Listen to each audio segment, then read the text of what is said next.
So in today's video, I went from this to this.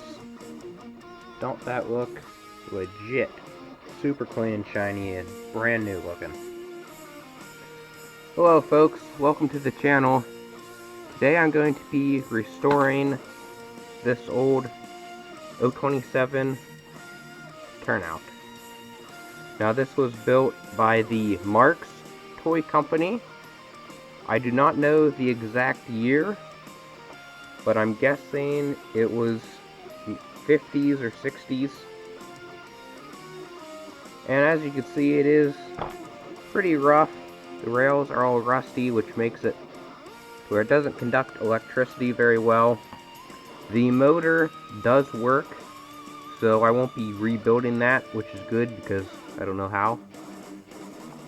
But I'm just going to tear it all apart, clean it, paint it, just get it looking all nice, brand new, and shiny. And it'll also make it work better. So you can see this corner here is all bent and messed up. So that will be getting fixed. Alright, now just pulling the main thing apart, drawing out some of them rivets.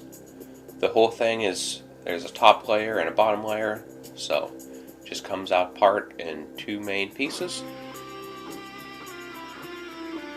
And right like that, boom. Disconnect some of them old wires. Take off the power input connector screws.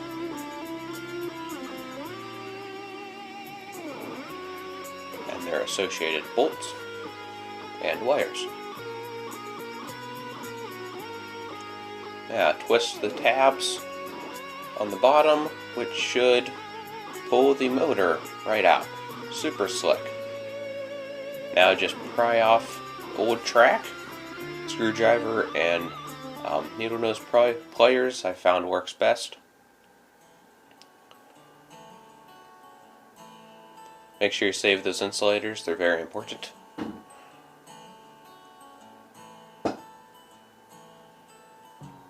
And just like that.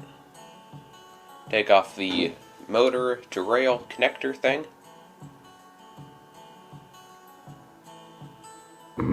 Plastic, black plastic that runs right in there, in between the two rails. It holds the point slide, whatever this is called. It cracked. You can kind of see a crack running through there. I do not want to tear that completely apart, so I'm just going to try. It's still strong, so I'm just going to try and shove some glue in it,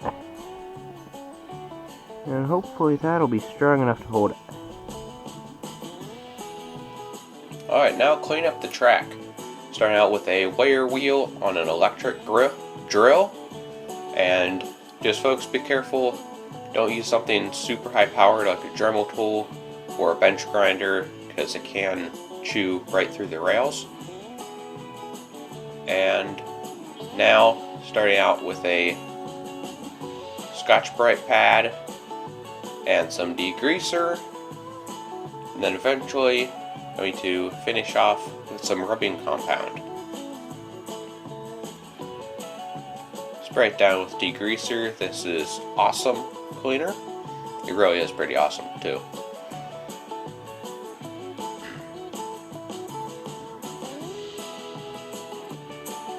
And just scrub her down.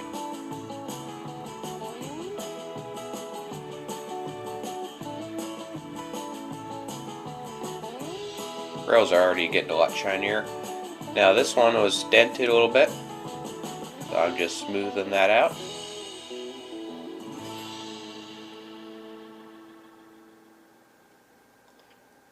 And rubbing compound with a Scotch-Brite.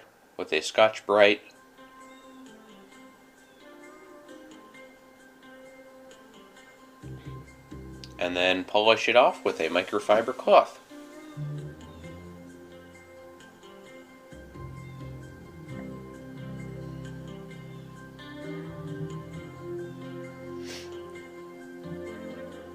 And now I'm going to follow the same procedure on these rails. I'm not taking these off because one reason why I said before how it's cracked, I don't want to risk cracking it worse. So I'm just going to leave them on and clean them up with them still connected, which is still works out good.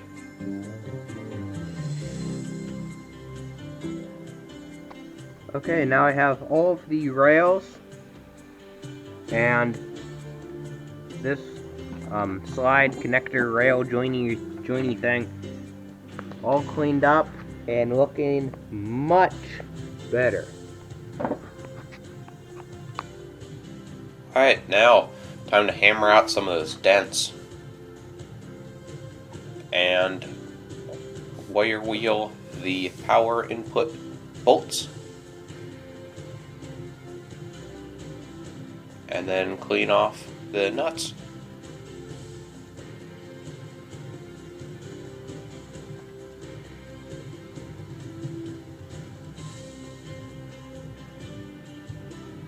I didn't use any special polishing thing, I just some awesome and a Scotch-Brite. And now sanding off the main turnout parts. Hammer out some more dents. I'm pretty fast at sanding too. Wow.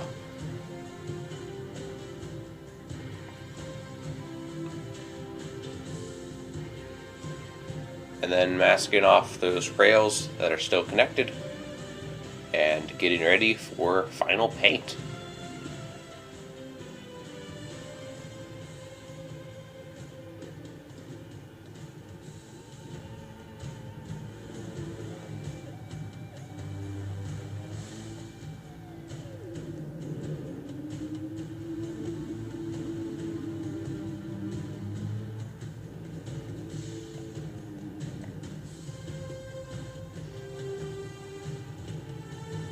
And painting.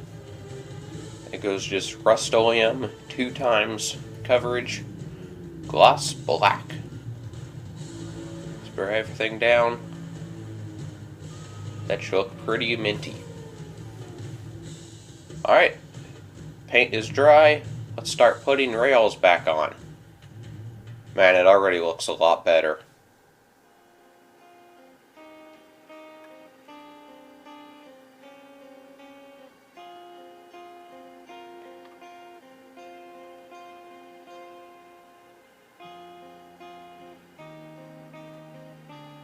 And you can see I kept the insulators on that middle rail only. Now pulling off the junk insulation on the motor wires and putting on some new.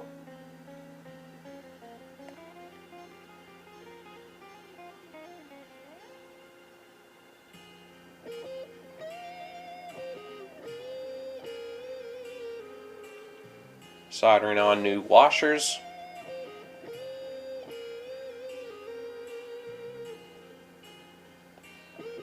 Reattaching the slide thing. Still don't know what the technical name for that is, but hammer on the rivet.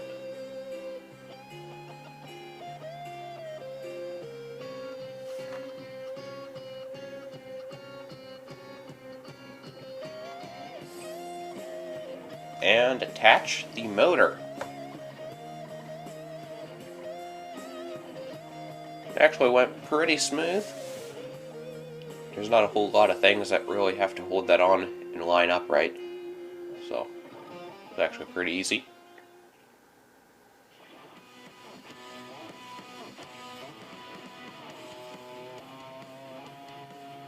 Reattach the power input bolts and nuts.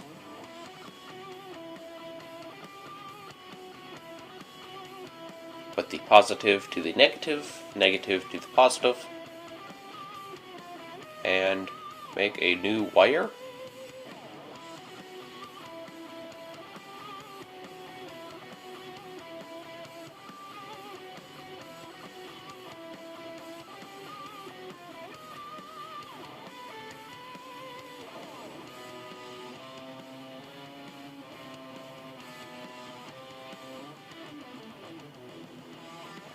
And that Just I'm pre-soldering the wire, makes it easier to attach.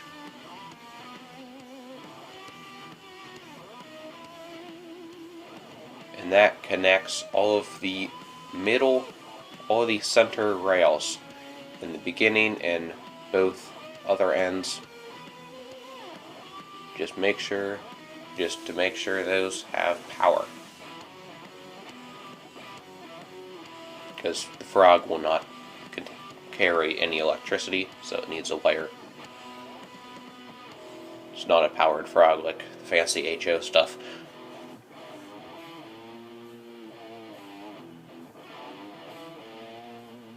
So if I would have measured right, I wouldn't have to recut my wire.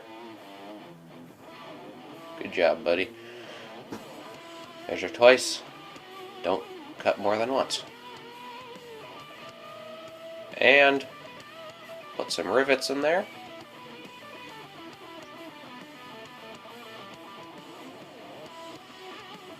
Hop.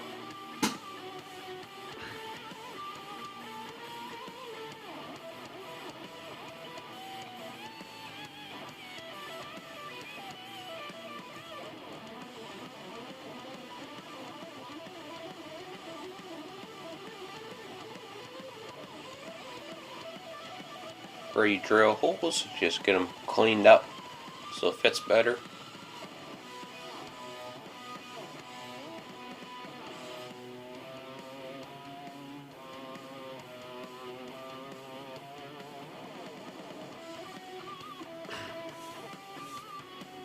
And final assembly.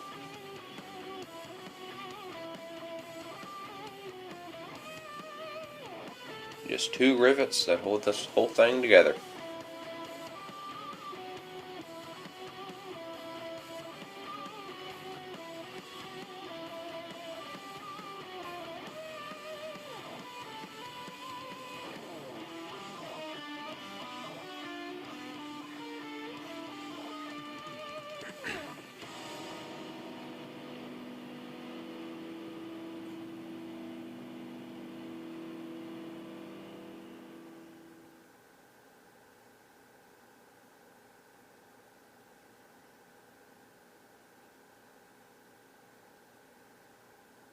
And there we go.